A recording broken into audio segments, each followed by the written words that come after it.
Thanks everyone for coming. Chris didn't give me a whole lot of notice about what to prepare for, but AI is such a huge topic that it actually doesn't really need a lot of preparation. And what's interesting about AI in today's world is it's evolving so rapidly that a lot of it is actually crystal ball gazing.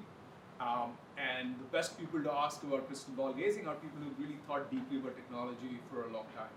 And Peng actually has been one of those people for at least 2 decades that I've known him, who's been one of the deepest thinkers about technology, political trends, geopolitical changes at a very, very nuanced level. So I was actually really excited to be able to have a conversation with him on AI, how it's changing the world, how it's going to affect all of us in different ways today's evening. So I'm actually looking forward.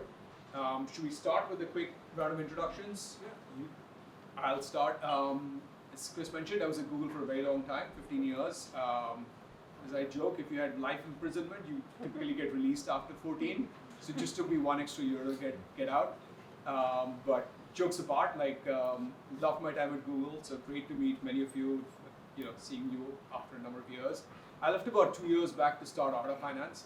Arta Finance, we're trying to democratize private banks and family offices. So when we were at Google, one of the problems we encountered was we were making money, but we just didn't know what to do with our money. We didn't know if we were doing the right thing for our financial futures. But when you looked at all the ultra wealthy, the Larrys and the Sergeys and the Erics and the Sundars of the world, you saw that they had these financial superpowers, right? They would know about investment opportunities, or they would know about trusts and tax systems that we just didn't know. So we set about to solve that problem.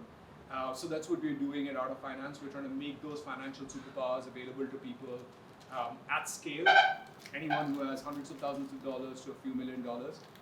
We launched in the US a couple of months back and are working on expanding to Singapore and the rest of the world. Half the company is here, half the company is there. Peng is an angel and a very, very early supporter, so thank you for that. Peng, you want to introduce us? So I'm a tech geek. I grew up here, went to school in Texas and Illinois, did a whole bunch of companies in the US, louder, okay,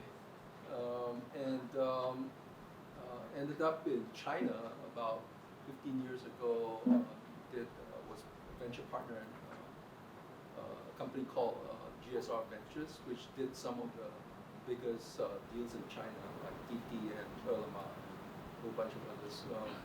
And realized in about 2012, 2013, if I stayed there any longer, my lungs would explode. And also there's a huge opportunity to build a venture company in Southeast Asia, especially there's a need that's unfulfilled, right? I don't, if I wanted to do just venture to make money only, I would probably go to the US, right? But I think if you hang out here long enough, you realize the impact that tech can have in almost everything that we do in Southeast Asia. And it's really gratifying to connect the tech that we're building and the impact we're having in the ecosystem and still be able to make money doing that. So I spent the last 10 years, it's the longest. You were at Google for 15 years? I've been at Monster for 10 years already. So I think it tells you something about the mission that we're on. We're all my partners are former CEO founders. In fact, I think we're the only fund where we have like 10 founders in the 15 or so investment team. And we really want to help founders grow their businesses in Southeast Asia the right way. We call ourselves entrepreneurs backing entrepreneurs, right? It's a very simple idea. So that's what we do. And my passion is any one of you, if you're doing a startup, you want to spend time, tapping into my head for what that's worth, just call and set up a meeting and I'll talk to you, right? That's what we do day in and day out with founders. So that's what we do. I can attest to that. In the last 20 years, every major life decision I've taken, I think I've spoken to Peng about that before that. So thank you. Peng, do you want to talk a little bit more about Monksel, what kind of companies you backed or others? Okay. Yeah, so we like to think that our website is very useful. So if you want nuance of what we do, there's a lot of information there. But basically, we we come in at around Series A when there's some visibility into product market fit. And we believe, probably more than anything else, the founder CEO can build a huge company. Right? If the product market fit is not quite there, or if the TAM is not that big, it's all a function of how, or the team is not that great. It's all a function of the founder. And so we focus a lot on the founder. We still screw up sometimes, but our hit rate is getting better. Are you referring to me about the school? No. The valuation is kind of high. Ouch. That's success. That's success. Great. So thank you, Peng, for doing this for the Zulu community. I think we all really appreciate it. So I think before we talk about AI, I mean, AI means so many things, and it's been around for so many years. From the time when we went to graduate school. Do you want to define AI for the sake of this conversation? Like, what context would you put AI into? So I should be clear. I was talking to some of my marketing folks, and we realized the term AI has been conflated with ML, machine learning, right? And they're actually two different things. AI is just trying to build machines that approach the intelligence of human beings, right? That can do things like we do. But machine learning is actually very simple. It's writing software with data instead of writing software with human beings, right? So how do you generate a piece of software using data, right? And so that's machine learning, and we might get into this a bit later. I think things like expert systems and all that, rule-based systems, are going to make their way back into mainstream use simply because of the success of ML. Right? So the distinction between ML and AI needs to be clear. So for today's conversation, how do you want to define AI? I think what the original AI definition is. So, all right. So, in the last 6 months, about a year back, actually, even when we started the company, AI was just purely machine learning, right? Or that's what most people were doing. But in the last 6-7 months, things have really accelerated dramatically. What are the biggest developments that you think have made this happen, and what's most exciting for you personally? There are two different questions there, I guess. The thing that has allowed that to happen is the open APIs into these huge AI large language models, which the average person can't possibly afford to build. ChatGPT, GPT-4, for example. I think the world of large language models is going to get built up over the next few years. Any company which can afford a few $100 million will want to own their own, right? And frankly, every country that could afford that will want to develop their own. I know our friend Kai Fu is busy building one for China right now. I think Amazon has one, Google has a few, and so on. So everyone's who can afford one will build one of those. So those would be commodities, right? So you can plug into this and do other things. So that's what caused the explosion, right? Everything from graphics with Midjourney, and now there's movies, all kinds of stuff that's happening is because these LLMs have opened up, and anyone can build an app on top of which. I think so that's different from why I'm excited. So I'm excited not because it's more, cheaper, faster, better, which definitely is. It's not. I'm not excited just because. Well, I think the generative AIs are going to destroy almost all the value of content. So if you produce content, actually, you better go figure out what is your business, right? What are you actually selling beyond content? But the thing I'm most excited about, the LLMs that are coming out, is the fact that this is the first time in human history where how machines can interact with us the way we interact with us. Right? The first time I talked about lifetime value with I was on the board of a social media company, right? And we're talking about lifetime value. And so I asked a pretty innocent question: how long is that lifetime? Is it 6 months? I'm going, lifetime value is 6 months, right? Why is that so? I started thinking about that, and I realized it was a very simple reason. The only thing we could automate in the value creation process is the transaction, right? Even Google today, right? If you look at how they're optimizing transactions, right? So you're going to go ahead and optimize transactions, but you're going to start to realize value creation is actually not in transaction. Transaction is when you realize the value, right? It's actually relationships, right? If you look at how human beings work. So what if you could automate relationships? Right? What happens to the world when I can make 100 million friends? Right? What happens to my revenue model? What happens to my ability to predict revenues when I have that many people I've built trust with over the last 10 years or 5 years? Right? So I think fundamentally AI is going to break a lot of business models. And I'm excited. I'm a little bit scared, but I'm very excited about it because there's a whole conversation we can have about how, if you look at the game theory of all this stuff, we're going to end up building better and better companies, right? Because you can't, in a world that's very transparent, very efficient, you cannot do less than nice things to people, right? If you're bad to people, it's Princess dilemma, right? If you're bad to people, people are going to know and they're going to stop giving you business. So, we can go into the game theory stuff later. I love that vision of AI, which is so much more positive and uplifting than the AI is going to destroy the world. Which personally I think AI is going to destroy the world. Okay.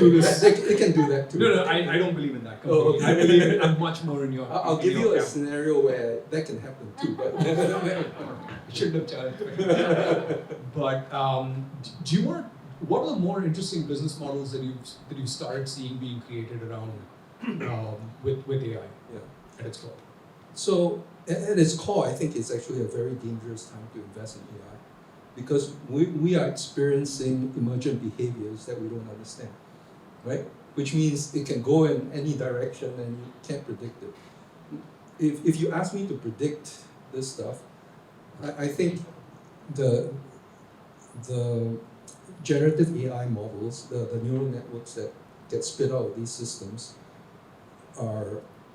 it's an NP hard problem to prove that they're going to be correct, right?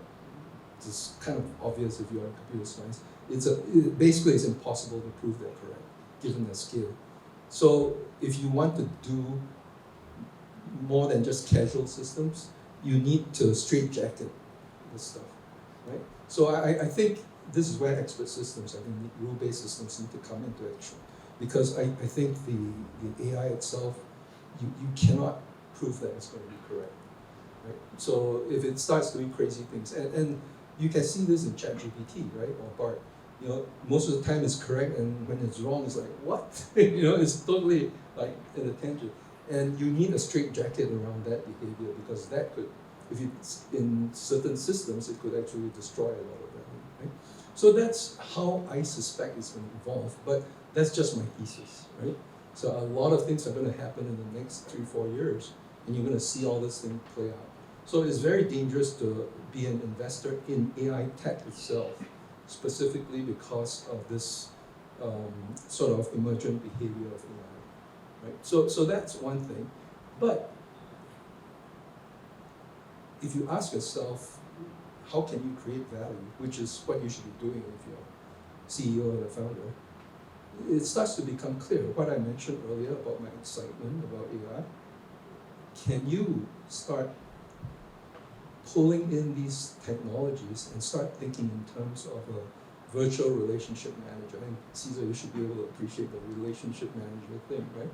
Can you automate your relationships with your customers or your prospects, so that you have a much more, not just efficient, which you will be, but much more predictably good experience for your customers, right? And anyone from Glints here? Okay, I'll talk about one of the projects that we have. You guys know what Glints is, right? So we were talking about how to take advantage of all this AI stuff that's coming up, and our conclusion is Uncle Glints, right? Some of you know Uncle Glints, so I'm going to bore you and repeat this. Uncle Glints, should I be an engineer, doctor, or a lawyer, right? Okay. Color of your parachute, help, right? Uncle Glints, I'm going to college next year, where should I go? Local colleges, US universities, scholarships, tests, whatever, help. Uncle Glints, I'm graduating next year, I need a job, $2,000, right? So all that incremental cost is almost nothing compared to the initial transaction. And even then, you might tell the kid, hey, kid, I've got this job for you where I can make some money, but here are other jobs for you that you might prefer. So up to you, right? Because at some point, we're going to make money, right? If the kid trusts us and we really help the kid to improve his career, improve his earning power, find really good opportunities for him, we'll figure out how to make money, right? So we literally want to behave like Uncle Glints, right? One of your best uncles that you can trust without any doubt, right? We think that long run, we will win that. So if you think about a company that is placing advertising to get candidates, to place the candidates, versus what Glints is thinking of doing, you start to realize the big gap in value creation. Right? So that's where I think if you have a services company, you should focus time thinking through how maybe you won't be able to do it in 1 year, but maybe in 3 years, maybe in 5 years. How do you get there where you literally have relationships with all your customers operated by a very well-programmed AI, so that the relationship is very strong and values driven. So that's sort of my encouragement to tech CEOs to focus on. If you're doing a tech company, meaning a company selling tech, then think about how to support that journey for the customers. Very different view, right? It's a very different view. You just kind of blew my brain for a second on that aspect. But that's actually very interesting, because you kind of pivoted rather than applying AI to the usual growing your customers into something that forms long-term relationships, right? I think that is quite interesting. Are there any companies that are not using AI today, but you're seeing them do that, kind of build a long-term relationship in a very good way? That startups and companies. But they're not using AI, Yeah. right? I'm just trying to dig deeper into understanding the use case you got. I'll do a top-down from my perch as a VC trying to invest. I think there are about 5 areas where you can create intense value, incredible value with your customer base, simply because of the domain areas, and you're in one of them, right? The first one is, I mentioned to you, Glenn, is basically, to me, it's jobs, but ultimately it's purpose, right? The second one is money, ultimately it's freedom, right? Third one would be health, ultimately it's vitality, friends, ultimately deep connections, and home, ultimately sanctuary, right? So those are the 5 areas. Number 6, I think, is like religion, which I'm not sure how to monetize. Other people might. Number 7 is entertainment, right?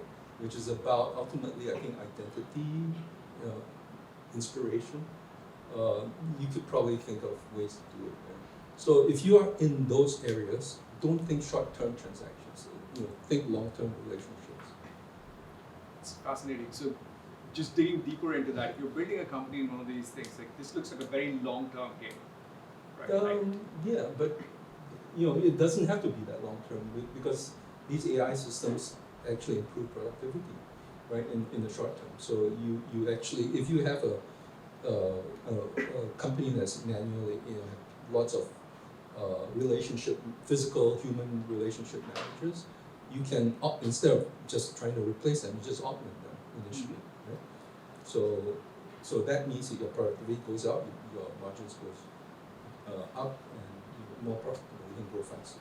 So yeah, doesn't necessarily mean long-term plays. Very interesting. So. You don't believe that? No, I believe that. It's just, I think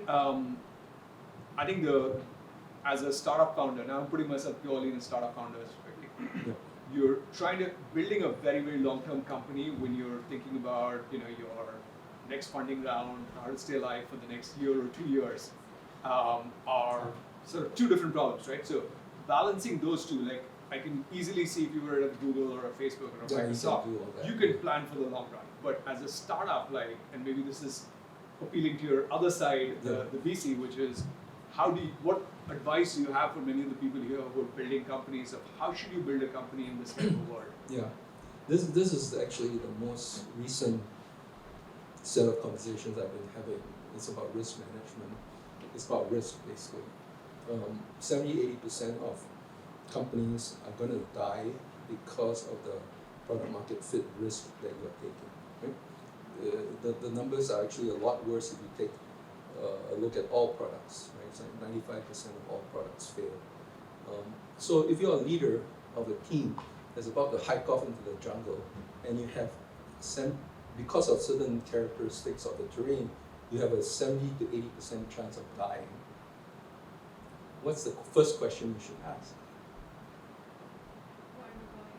How do you prevent yourself from dying? Yeah, absolutely. How do you get rid of that risk, right? So the question as it concerns the startup is, so how do you go from 70%, 80% chance of dying to 0% chance of dying? Right? Nobody asks these questions.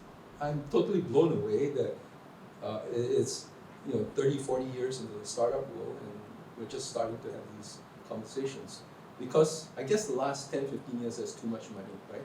We'll take the product market fit risk. If it doesn't work, shut it down. It's okay for VC because we got lots of other deals, but for you it's like 3 years, right? So that's not good. And the question is, it's actually a very simple question, right?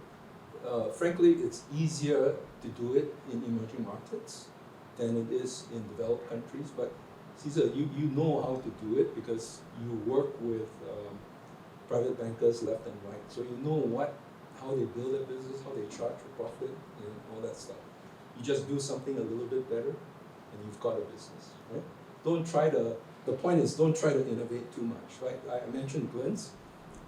They had about 4 or 5 years of trying different models on internship and all kinds of marketing companies to to employees, etc. But when we sat down 5.5 years ago, we run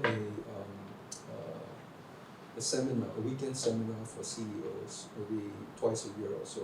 So the founders of Glenn's went over there, and I didn't really have time for a break that weekend because every time there was a free time, they sat me down and they started brainstorming. And the brainstorm was to pivot to a headhunting company. Right? There's zero product market fit risk. Right? You know what headhunting companies do, etc. And of course, if you just did a headhunting company and you were operationally you were okay, you have a very boring, multiple. Right? You're not going to be an interesting company to invest in. But these guys were very clear. They're going to be a tech company. So as they were building the headhunting company, they put in technology. Right? So today, it's okay, but they're about 2x the productivity of a regular headhunter, which is not great, but I'm hoping they'll get to 4x, 5x, 6x. At 3, 4x, you're going to kill your competitor, right? So is it a tech company? Is it not a tech company? You can ask yourself that question, but at some level, who cares, right? Can you build profitably? Can you scale? Can you defeat your competitors? So that's just a very simple example of how you can avoid product market fit risks. Right? And you can take this across probably a dozen different, different domains and figure this out. So that's, I think, sorry, nothing to do with AI, but that's to do with risk mitigation when you do a startup. Thank you. That's very helpful.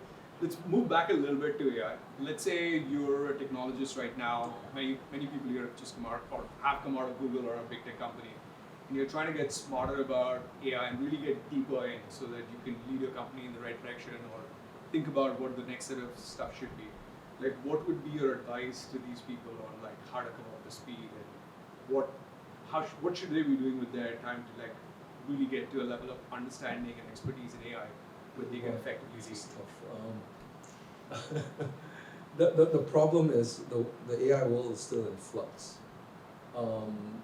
First of all, you probably want to get a very good tech person with you. Right? If you don't have a technical co-founder, you have a problem. Building a tech company without a technical co-founder is gotten a lot more risky these days, right, because of the rate of technology change. When you could take a few pieces of technology, stitch together, and create a app or a website, right? It was okay if you didn't have a tech co-founder. This was not the case when actually Caesar and I started. You were building core tech components, so you actually need deep tech people. We're coming back to that, I think. So you cannot build a team that's just people that glue pieces of API together and come up with a product, right? You need the deep tech people. So you better go find yourself a good partner who's done really deep computer science or one of the top schools, or you will get in trouble at some point. Right? I'm going to open up for questions. So if folks have questions, please bring them up in a couple of maybe another 5 or 6 minutes, 10 minutes. I'll open up to the room for questions. So going back to AI, I mean, there's a bunch of us here are startups, but the big gorillas in the world today are all the big tech companies, right? And how do you see this playing out? Like, what role does a Google or a Microsoft play versus like some of the startups that people are here are starting or have started? So I'm going to say something that you got to think about before you just accept it.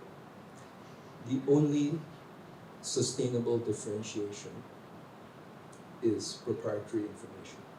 Right? You got to think about this because it's not obvious. So if you accept that, right? If you accept the fact that the only sustainable differentiation is proprietary information, that means the world will not end up with 3 companies running the world, right? Because there's 3 companies. 3 or 2 or 5, I know, right? Because there's no way for these companies to understand what your proprietary information is, right? So that's the very good news.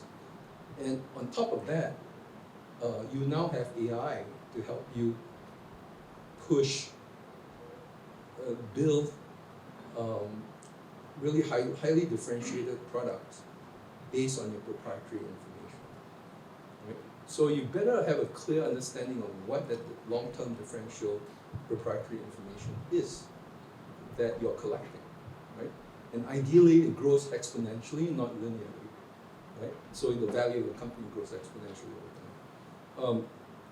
So I'm being a little bit theoretical on purpose, but it's as simple as people's purchasing behaviors, right? So Amazon has huge quantities of proprietary information. In Caesar's case, different types of people have different risk appetites, so understanding that, right? Being able to build models around that, and then ultimately products around that, and ultimately being able to have different approaches to client relationships, so that the people who maybe are more risk averse, you approach them differently from the people that want to take more risk and have more upside. Right? So there's a lot of things you can do that because you have that proprietary information, the big companies cannot touch your business, right? And I think this is going to get truer and truer over time, because people are going, like you, are going to realize I have this proprietary information. If I build my LLMs, I got to make sure that OpenAI or Google or Facebook or any of these guys don't have all this. You don't just suck everything into that, right? And frankly, there are going to be a lot of choices for LLMs now. So I mean, not now, but over time, that you don't need to worry too much about it. But the point is, I don't think LLMs are going to be these large generative AI models are going to be that differentiated over the long term, because everything's open source, so there's no proprietary information on all that stuff. It's which one is built slightly better than others, but these are multi-$100 million contests that are happening. It's not in our realm to play as startups. You make yourself a unicorn and maybe you can play in that game. But then why? Yeah, good question on why. In terms of the proprietary information, just to add something that we're obviously trying to understand the user, but the other side of the equation, which is we also want to understand financial opportunities. Because today, if you go to Google and you search for I have $50,000 I'm going to save this year, what should I do with it? Yeah. There's nowhere to find that, right? And being able to aggregate that and put that in one place becomes, you end up creating Google for financial opportunities. Yeah. I was just talking about about a related problem in the health span space, right? How do you maximize your health span? Right? We've talked about this. How do you maximize your health span? Right? This is a question that almost everyone cares about, unless you're suicidal. Everyone cares about for their loved ones, and at some point it affects them in major ways, right? But go try and find someone who can help you answer this question, and you'll be out of luck, right? Why is the world in such a weird state, right? And is this an opportunity, right? If you're interested in this opportunity, come talk to me. There's your funding pitch. So, Peng, since you've got into health, and since I've been living in this world for the last few years of my life, finances, both are highly regulated space. And with AI, and especially the LLMs not being able to be provably right, regulations, AI, how do you see that playing out? Oh, the good news about this, if you took my advice on the traditional businesses, right? So you run it like a traditional business, right? You have doctors there. In this case of healthspan, you create sort of a advisory clinic or concierge medical stuff, and then you superpower the doctors there with the AI, which could be wrong. Yeah, but actually the way I'm thinking about this system is not even not necessarily a generative AI model. It's a more expert system. The generative AI comes in the intake of the information or the research papers. But I'm probably getting too specific, and most of you are probably going to know what the heck you're talking about. So I'll stop there. No, that's a great way the way I heard that interpreted that was, if you're an entrepreneur, try to map to a traditional business as much as possible. Hide the AI behind the scenes. Yeah, how do people make money, right? What do they pay money for? Just go do that, right? As opposed to trying to create a new-fangled business model and take all the risk. That's super interesting. So while we're zooming out a little bit, and one last question, and then open up the room for questions. And I know you and I have debated these kinds of big questions before. AI seems like something that's going to affect us as a civilization, as humanity. What's your prediction for how, 50 years on, we look back at all of us in the world today and see how AI has changed things? Are you sure you want to get into that? Of course. It's a lot. Yeah. We have the mics, we can get into anything. So Caesar and I have talked at length about this stuff. So I have a very weird view of life. So this is when the darker side comes in. So very theoretical, right? you and I and everyone in this room build machines to make the world better, more efficient. What if we succeed? Right? What does it mean? What does it mean for us to succeed? It means we are 100% efficient, which means productivity literally goes infinity if you do your economics, which means the value of labor goes to zero, which means capitalism, which most of us live in capitalist societies, collapses, right? Just the owners of capital can generate value, the owners of labor cannot generate value, right? So this is an edge case of capitalism that even today the economists are going, no, this cannot happen. I ask them, why not? Oh, we'll figure out something to do, like what, right? The conversation never goes well for me here. But this is what this is my retirement. When I'm retirement project is when I'm done in Mount Sil, I go, how do we fix this problem? The problem is a deep one because our capitalist systems are running on top of democracies, right? And democracies are terrible at trying to fix long-term systemic issues. So that is my head scratcher, right? If you can imagine point B beyond, let's say we figure out how to get over this economic singularity, it's actually not a bad environment we're in, where it's a world of abundance, where you don't have to toil, right?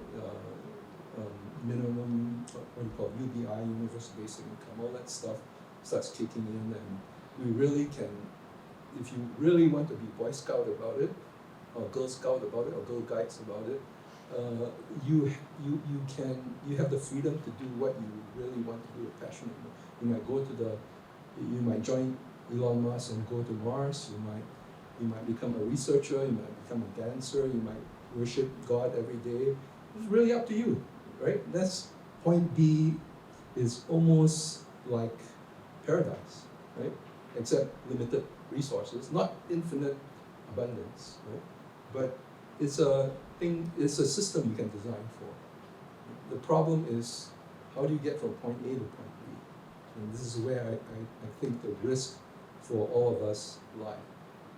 If you try having this conversation with politicians, with economists, you start to realize no one's thinking about this, or very, very few people are. Right? What I worry about is we get so successful so quickly that we break the economic systems. Right? So I'm hoping AI comes out a little bit slower over time. Right? But when I'm talking to my CEOs, I'm not saying take it easy, right? I'm in charge, right? So that's the contradiction in the world I live in. On that note, I'm going to open up for questions from people in the room. I actually have a bunch of questions for him, but we'll do one question and I'll ask him. I think. And so you talked about, I think the type of companies, I think, are we talking about long-term value generation, right? Building something with not just automating the transaction, just coming back to that point. Are we talking about the next generation of banks, insurance companies, whatever it is, right? Like any traditional business we can take that has obviously a supercharged AI tech hiding behind the scenes that delivers a world-class customer experience. Is that what you specifically mean? Yeah, and it's a world-class human experience. It's not a theoretical, I get the job done. But the AI appears, whether it actually does or not, I don't know what that means, but it appears to care about you at the deepest level as a friend, right?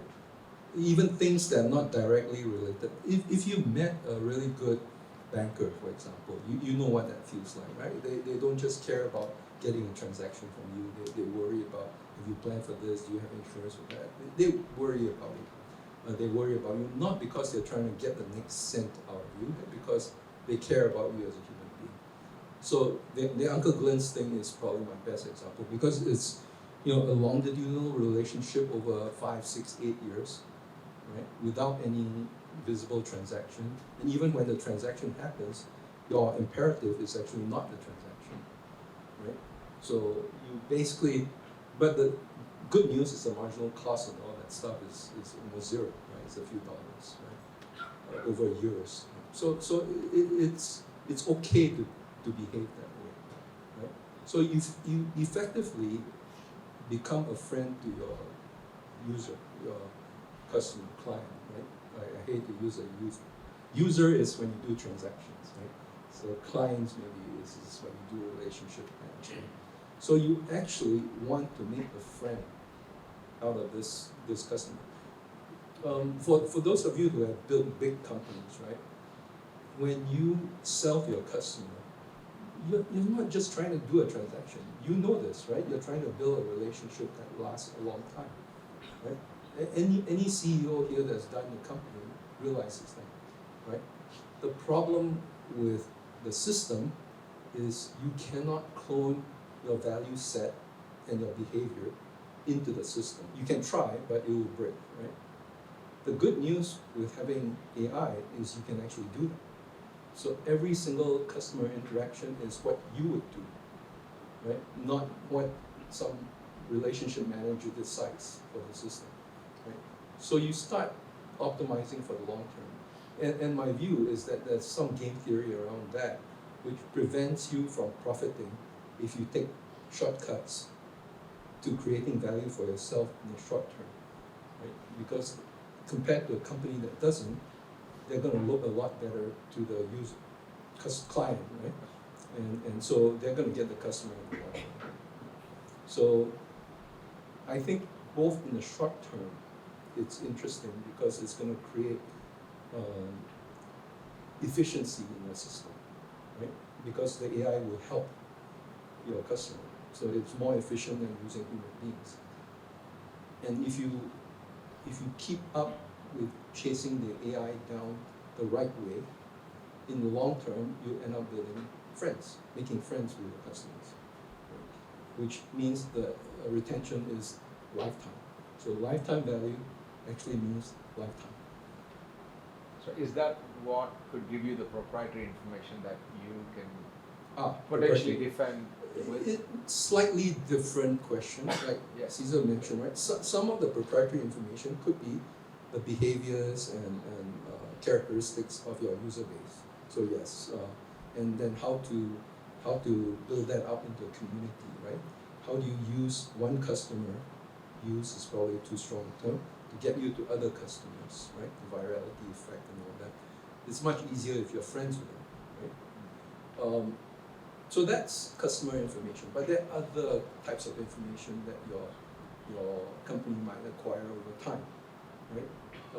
Best ways to invest, right? That's maybe related to your customers, maybe not.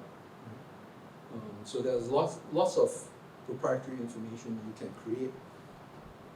The point I would emphasize is that if you were to be a thinking founder, you should be very clear on what that set of information is.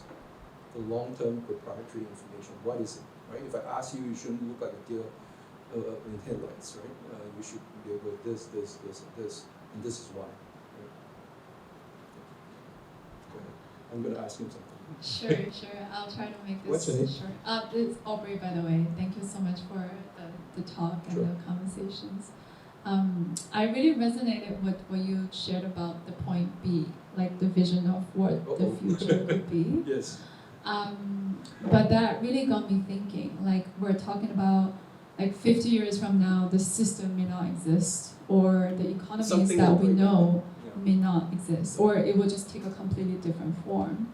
So referencing to your earlier example of Flint, we're talking about jobs that don't even exist today, right, in 50 years.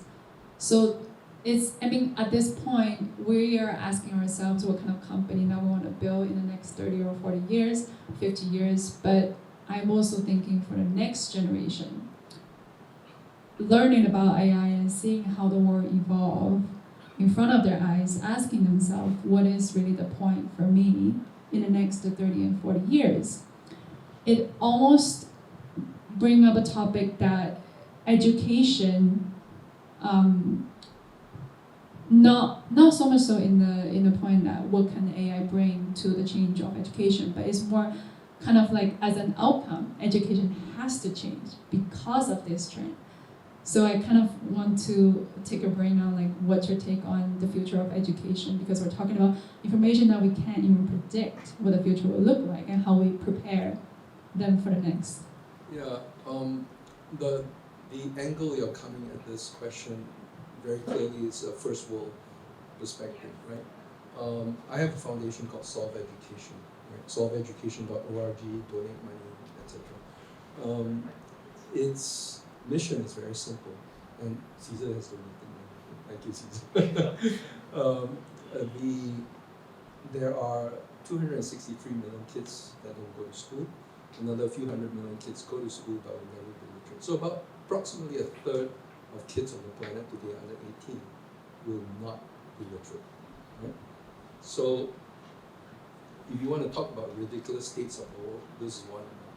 Right?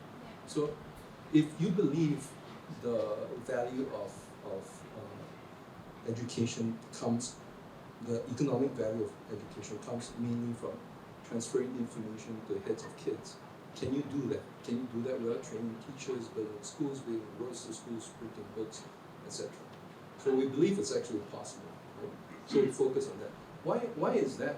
Why did I make the first world? Why did I make the first world comment?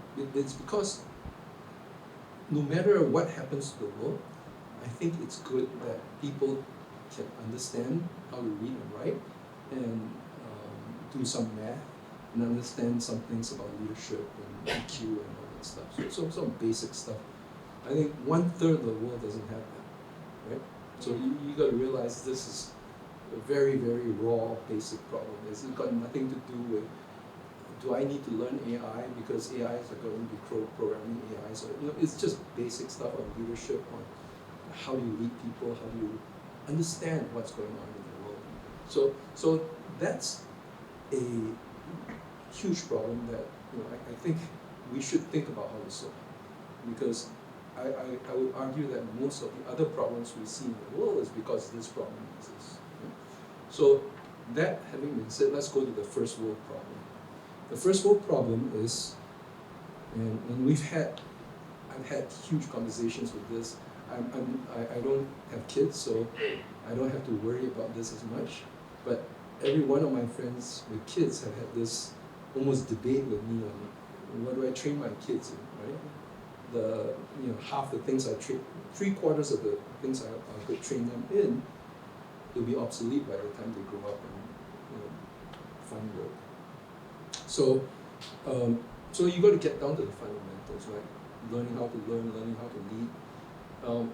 Just had a dinner a few months ago, and we talked about this.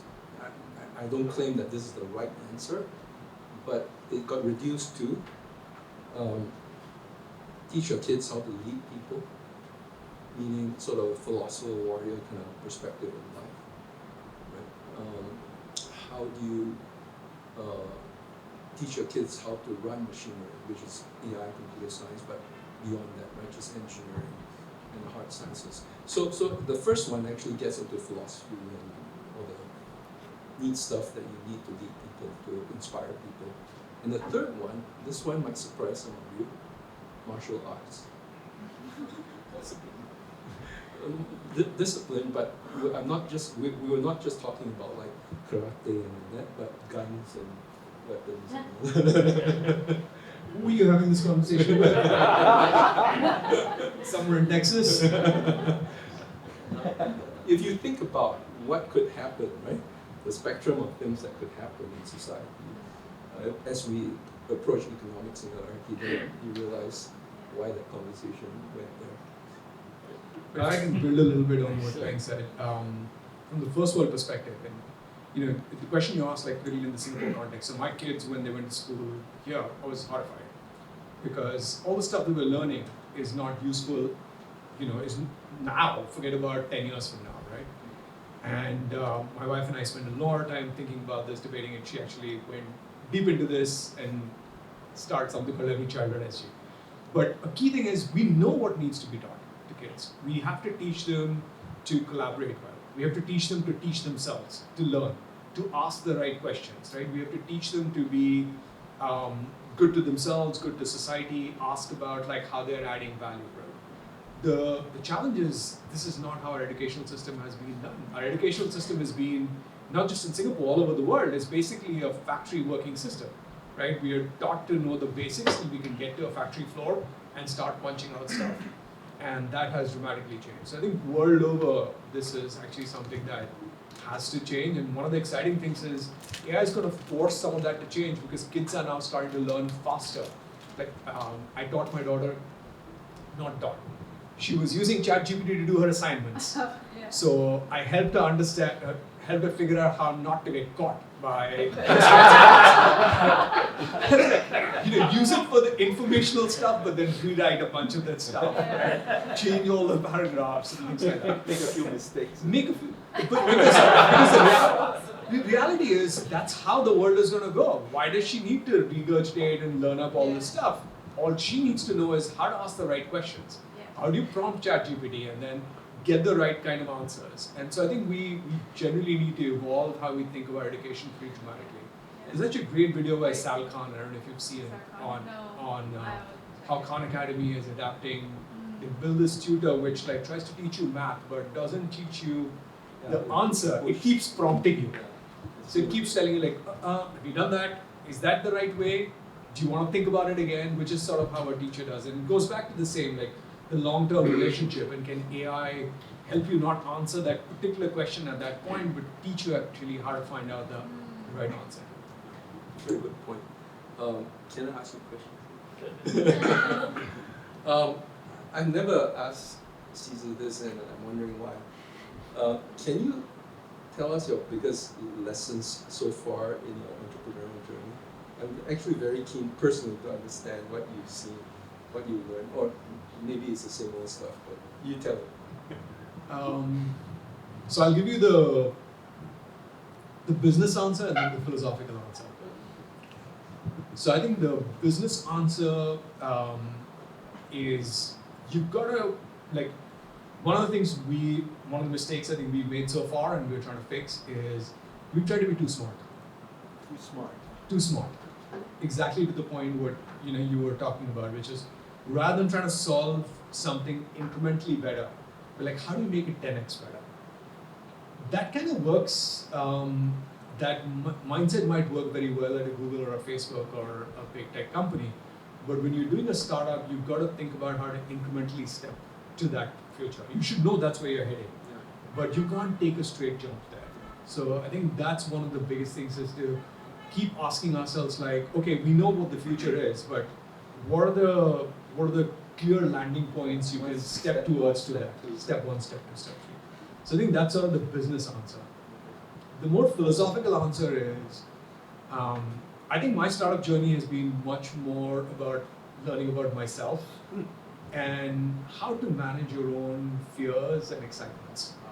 Right? The startup life compared to, so I was at a big tech, Google 15 years, it's the startup life is full of much higher spikes and much deeper lows.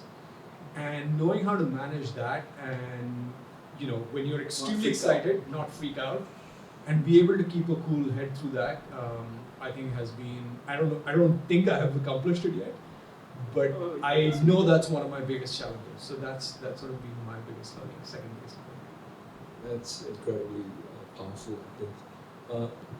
Remember that, right? Remember that. Curious. Is it you already got questions? Yeah, I have a quick question. Do you have a specific example on the incremental versus the 10x thing in Business journey? question.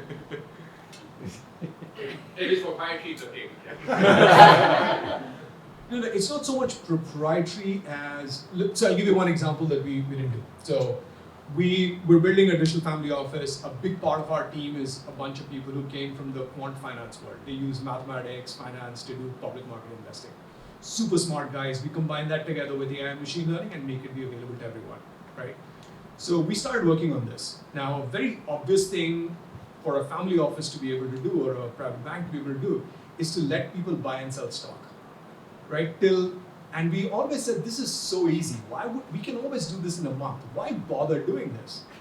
And when we started opening up to our end users, they're like, yeah, this is all very smart, but why wouldn't you just let me buy the stock I want right now?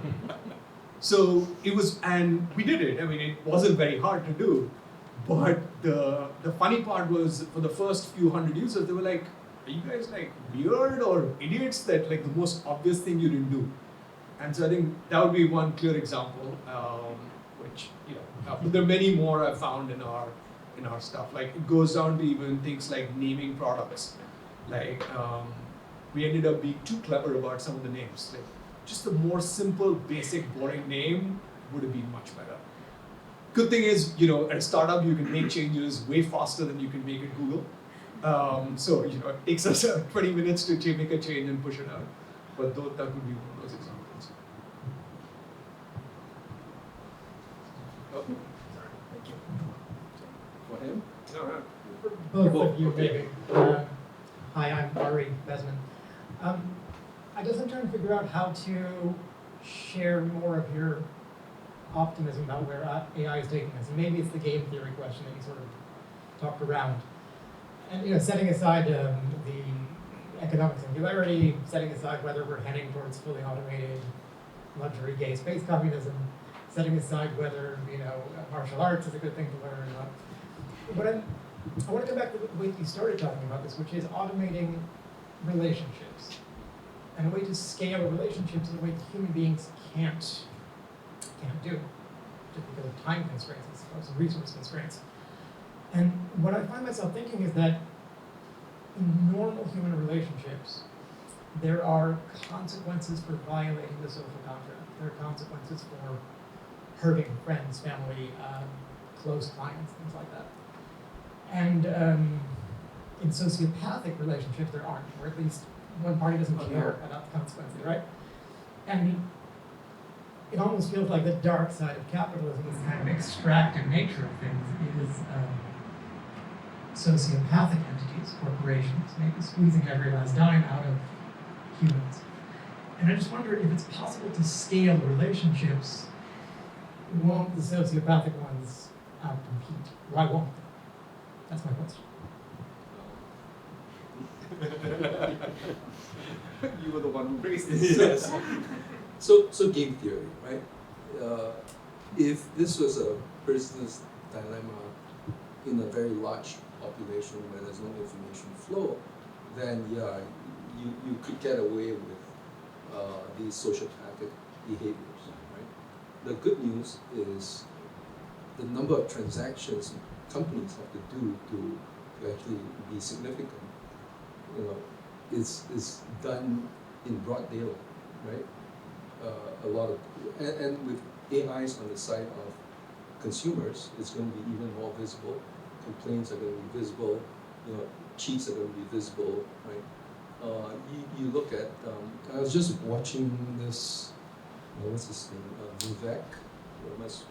The the Indian U.S. Presidential candidate, right? And he said LinkedIn censored him, shut down his account, and they claimed that he had violent speech and all that stuff. And all he did was took his email and put it on Twitter, and within a day, they said, "Oops, error. Here's your account back." Right? So that's going to happen more and more. You can't behave irrationally with your customers, right? Because if you do, it's going to be visible, and the company is going to pay a price, right? And if there's a LinkedIn that is much more thoughtful, a lot more friendly with you, behave to you as if you were a friend, versus a LinkedIn that behaved to you as if you were a transaction, I think over time, the game theory will push the population over to the nicer LinkedIn. And that's my Boy Scout view of life. Right? I might be wrong, but tell me how I'm wrong, right? I don't understand how I would be wrong. You're assuming that people act transparently under their real names in a way that behavior can be observed and ascribe to that to a bad actor. Yeah. I think the world that we see today on social media, on the internet, really everywhere, it's not always clear on whose behalf Things are being human or posted. agent Yeah. is acting. Yeah. I think that's So important. even more, actually, if you think about what you just said, right? Even more reason people end up trusting the people they trust, or the organizations they trust, right? So that's exactly the game theory. So if let's say every other tweet you read in Twitter is factually incorrect, right? Pretty soon you stop reading Twitter, maybe, right? You gotta learn how to fact check. Yeah, and Twitter will, over time, figure out how to give you the information, just like Facebook will, just like Google will, right? And if they don't, somebody else will do that, and they will lose. So that's the game theory. And if I can just add to that, the speed of information today is so high that it's becoming easier and easier to fact check stuff. Think about how fast Silicon Valley Bank went down, right? And within, I mean, any of you were exposed to that in those 3 days, you were getting like 50 messages a day asking you to pull your money out because they had, and to be honest, what they did was not even that wrong or stupid, right? I mean, What's stupid? they were stupid, but banks have done that in the past and not gone out of business, right? Because they've been able to ride it through, quickly fix stuff in the back end, and then they've managed their capital ratios. But in this case, information got out and got so fast out that they couldn't stop it.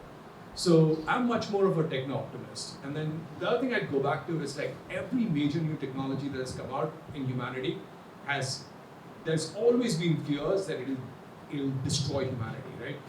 But I have a deep-seated positive view of human beings. Like, we have self-interest, we like surviving. We as a civilization have managed to survive and almost destroy this earth over the last few million years, right?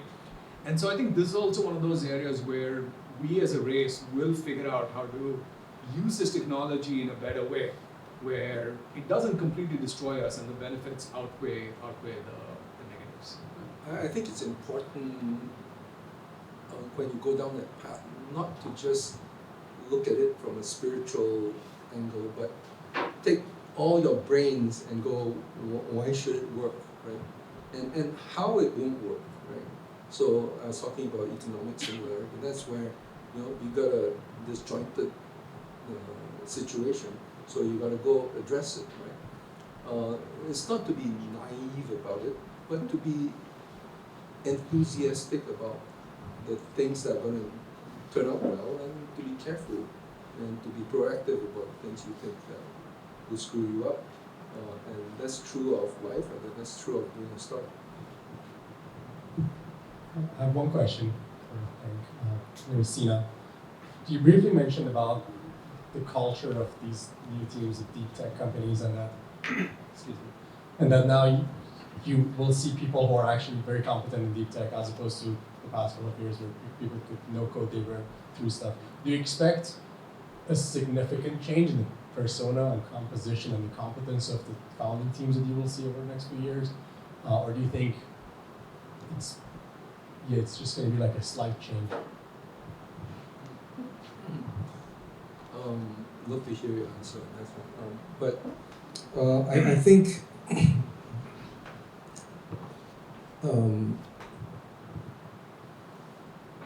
so I'm having conversations with CEOs about how to build these kinds of teams now, because they've lived most of their lives in the current world where you're just gluing pieces together to create a product,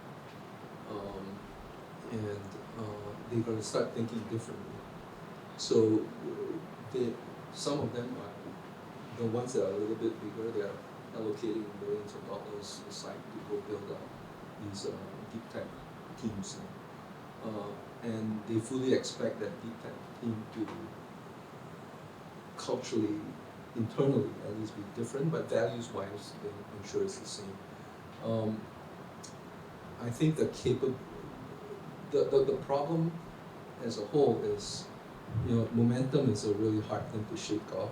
The whole tech community is going in a certain direction, right? Which is gluing pieces together, and you can see how people are just trying to glue ChatGPT stuff together to create something, right?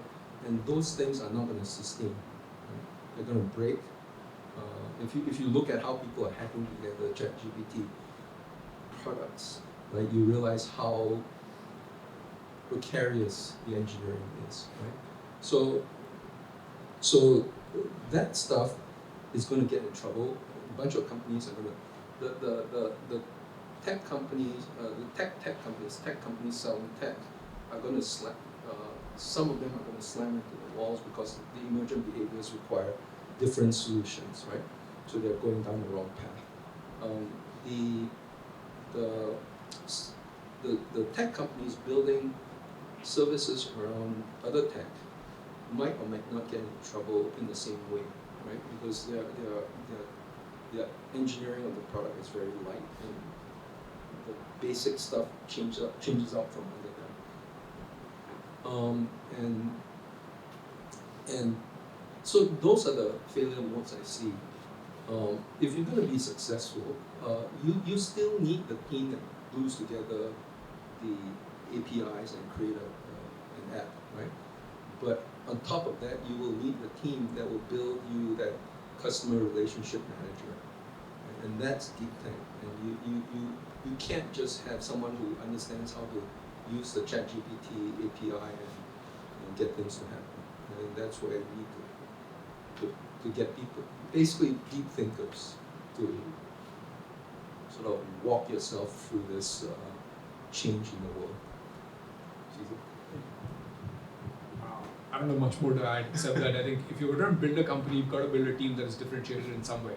If it's a tech company, then it has to have deep tech talent. If it's an operations company or a headhunting company, then you have to find the best people in that direction. Like you can't build it. You know what you are and then build on that way. It's a question for you. So I think with AI, right? So I think you're solving something that is very interesting. So you're literally saying, okay, in a simplistic way, sorry, I'm simplifying the problem too much. You're asking people to put hundreds of thousands of dollars in trust in AI to manage it for you.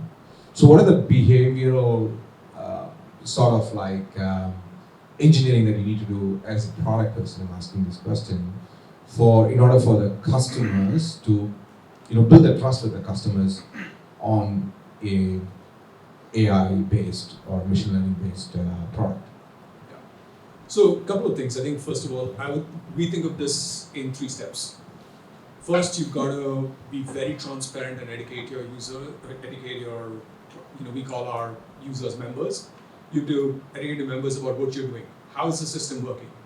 At least when you're investing money with a human being, you kind of understand what they're doing. In this case, you have to go deeper under the covers and explain sort of how this thing works. It can't be a black box. So first part is really helping people understand your algorithms, what we're doing. Second part is being extremely open with the data and transparent about these are the statistical tests we've run over the last 15 years. So one of our canonical portfolios is what we call it a Grow 1x amp. As I said, we sucked at naming. We're changing all of this. But that essentially tries to keep your risk at the S&P 500 level. And over a long period of time, out-deliver S&P 500. And so what we've done is we've not just done like a 15-year back test, but we've done tremendous amounts of statistical analysis. Now, some of that is one of the challenges we're facing is it's quite hard to explain to people the depth of the statistical analysis. But we still have to do that, right? And for those people to understand, we've done one analysis where we looked at if you invested in S&P 500 and our Grow 1x AMP at any point of time and then taken out money a certain number of weeks later, and you look at every single window like this, so every single interval like this, some could be a few weeks, some could be a few years, in how many of those cases does the Grow 1x outperform S&P 500, right? In our case, we see that's once the time period gets over 3 years, we outperform 66 and 70% of the time. And as the duration increases more and more, we outperform more and more, right?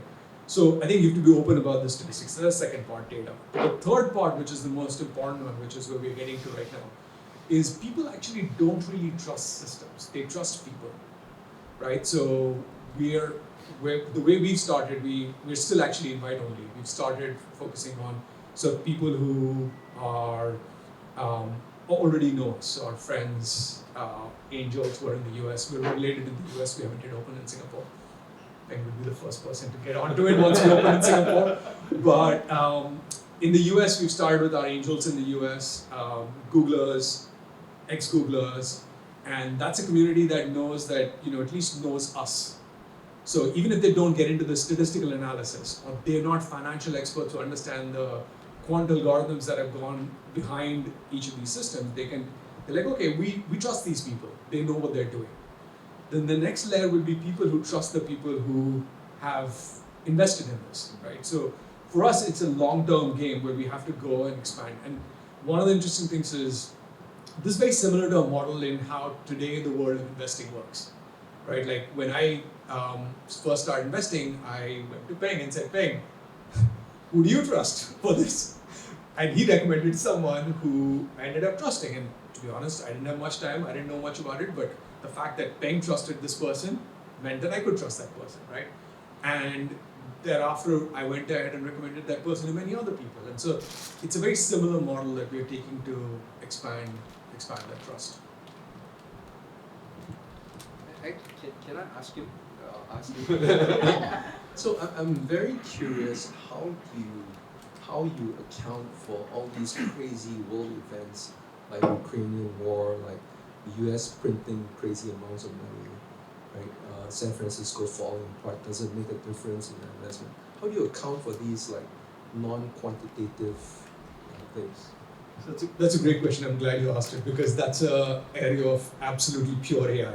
So what we do is, obviously in the financial world, there's only one history that has happened, right? And if you train your system only on that history, then that's how it's going to behave. And when you find these unforeseen black swans, then you get kind of robbed. So what we do is we actually generate artificial data. What World War III had broken out? Artificial scenarios. So we do it two ways. We actually partner with somebody who we get a bunch of these scenarios from, but then internally we also generate statistically relevant but different world scenarios. And then the model that eventually runs is not the model that is best performed across one, but the one that is the most resilient across a variety of these scenarios. And then again, the last part of this is we're constantly updating, right? So this is again one of those places where AI is actually, in a longer run way, better than what a human can do, because if think about you're a bank, now you find something new happens, you have to go train each of your investment agents, right? Or whoever's creating the portfolio. But in our system, we update once, and now everybody is being updated automatically. So that's the last piece of check. Shell does that as well, coming up with, no, just saying that Shell does that as well. They come up with these big, but possible scenarios just to make sure the business doesn't die. I want to ask a question from daily experience, right? So I found from what we deal on a daily basis, like on the practical question. So my name is Ali. I found this company called Magic Board. So it's a maritime company, and it's a very fragmented, siloed, and really conservative industry. I see there's a big gap in terms of what people think and what they envision and reality, right? Like, for example, people we work with, they go to work and everyone's on a different system. They spend 80% of their time on email. Like, there's no software in most of the places. So when people talk about AI and things like this, and everyone keeps talking about them, I'm like, okay, maybe we try to move it from Excel to a software first, and that's the basic bridge. So yes, we can envision like this can be so much better, 100 times better, but to get there, and this is actually similar to the question you have in mind, like what's that bridge between capitalism and communism? To get there, you have to put everyone on a platform, connect them, enable the work on the software, collect the data, and you can process it and bring AI. But the problem today is a business problem. I mean, Facebook exists, they can be on a similar platform, it will be the same. But how you convince all these people to go to this platform, to use the software, to connect them, and then overlay these things on top of it. Like you have to do the first part before you can do the second part. Any ideas on that big problem? Two ways, right? If you've done any enterprise sales, you realize the first way is very simple. You get the boss to say everyone's switching, right? They might not like it, etc., but the boss said so, and everyone's going to shift. You might lose a lot of people along the way if you go down that path, and you might have saboteurs, people not happy with the system and they want it to fail. You get lots of stuff like that. The second way is much, much harder, but it goes back to my question earlier. What do people pay for? Right? Can you offer them a service or what they already pay for, and then at the back end, do your optimization, right? There was this company that failed, so it's not the best example, but it's executive assistant, right? You can sign up for executive assistant, and the bulk of it is actually someone sitting in Manila, right? But over time, they were doing more and more of the AI, but you couldn't tell, right? So the idea of that startup was eventually at some point, there's no more human beings, it's just AI running everything, right? So if you can get yourself in that situation, I don't know enough about your business, right? Where you can just carve off a chunk of the administrative work that the customer needs to do and do it for them, over time, do your magic, right? That would be ideal, right? Because from their point of view, yeah, this is manual work we do, we just outsource it to this guy, he does it, and at some point, he then does it at 10% of the cost. Right? So that's sort of an incremental view of how you deliver tech to the world. And I think more and more of us need to think about it that way versus, boil the oceans, get the boss to change everything. That's really hard. Both from a risk point of view, so the boss will look at this and go, wow, there's a lot of risk, right? And from a social change management point of view, because you're changing everybody's lives and maybe absoluting someone's job, etc. Nothing more to add to that. One last question, and then Chris reminds me we have to wrap up. Hello. Yeah. So I have a I think perhaps more basic question, because I think today, every other day, you see 100 GPT for XYZ companies coming up, right? And for the right or wrong reasons, some of them are also getting funding, whether it makes sense or not. And they will compete, right? Perhaps for market share or for whatsoever reason. So just wanted to hear from your perspective as an investor, how do you see this pan out? Of course, many will die, that's normal. But how do you see it pan out in terms of the competition, the application, and knowing that the ecosystem of tools and the tech changes all the time, right? So it's even choosing to piece the right things together, it's not 101 anymore as compared to just calling an API. How do you evaluate these companies and what you see coming out of this? I think people get into trouble because they follow the crowd without understanding why they're doing what they're doing. Right? We just came out of a 10, 12-year period where every entrepreneur, every VC was trying to burn as much capital as possible to raise revenues as high as possible, even though they were increasing their losses at the same time, at the same exponential rate. Right? So we call this negative blitzscale, when you have negative unit economics and you just grow as fast as possible. You step back from that and go, this is absolutely nuts. Right? So why is everyone doing it? Right? It's because no one's there and going, hey, this doesn't make sense, let me not do that. Right? So the same thing is happening now with AI. It happened with crypto, it's happening with AI. We're somewhat herd animals, right? Even the smartest of us. What I think will happen is what you just said, right? A whole bunch of them will die because they're not doing anything differentiated over the long haul. Just like crypto, just like these negative blitzscaling tech companies. So the surest way to get into trouble as a founder or CEO is to not have clarity on why you are doing what you are doing. So that's a given. I've seen this happen enough times that you ask them why you're doing that, and they go, well, everyone's doing it, right? So I must be doing okay then. And that's the surest way to get into trouble. I actually, timely enough, I actually just wrote an article about a month ago or 2 months ago. So it's on the Mangso website, you can take a look at it. It's called What I Invest In, or What Do I Look For in Companies, right? It's like the second article on Mangso website. It basically goes in and lists the 5-6 things I look for, including basic things like proprietary information that grow at an exponential rate instead of a linear rate, including very clear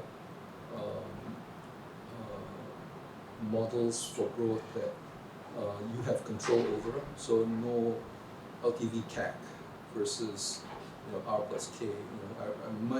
I want to understand your R plus K strategy. Hyper-Kaizen, meaning what is your model for step change in productivity increase over the next few years? So not like 1% increase, but 20% increase every few years in your systems. So the article is there. I'm going to add one more about PMF risk, which I already talked about in there, but basically you can take a look at how I think about this. Any final words of wisdom as you wrap up, Peng? Deer in headlights. Probably the most important thing is to understand who you spend time with and why you spend time with them. Specifically to do with the people that help you build the company, right? Including your investors, including the people you hire. And if you have lack of clarity there, you're going to have a lot of other problems going forward. This is my personal journey. All the successes I have, the people that I work with. All the failures I have, the people I work with. This is true from my first company, my first startup, where I was just an engineer and member of the team, to Mangso. My whole career is like that. Caesar, would you? Completely agree with that. Completely agree with that. Yeah. You have to get the people right. I started Arta with 8 co-founders. We worked together for 10 to 15 years. No risk there. You just cancel your. There's still risk. even with people having worked 10 to 15 years, startup life can be tough, right? And I admire those people who meet their co-founder at a bar and then start a company. Wow. You're thinking about the types of relationships. So just on that note, it's actually, I didn't ask Peng to say this, we're trying to do more of these events and programs here in Singapore. We've been doing this Zoogle community with a lot of you folks here who are organizers for only ex-Googlers and Googlers, but we're going to open it up. It's selfish of us over the years. We're doing it for this community. So give us feedback from today for Blueprint, and we'd love for all of you to be engaged and meet more great people.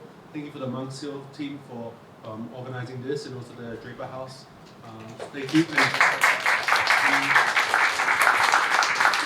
Beer and salsa that we want to make sure we have for the next hour. And thank you again to our guest speakers and moderator for today, and thank you all for coming. Thank you.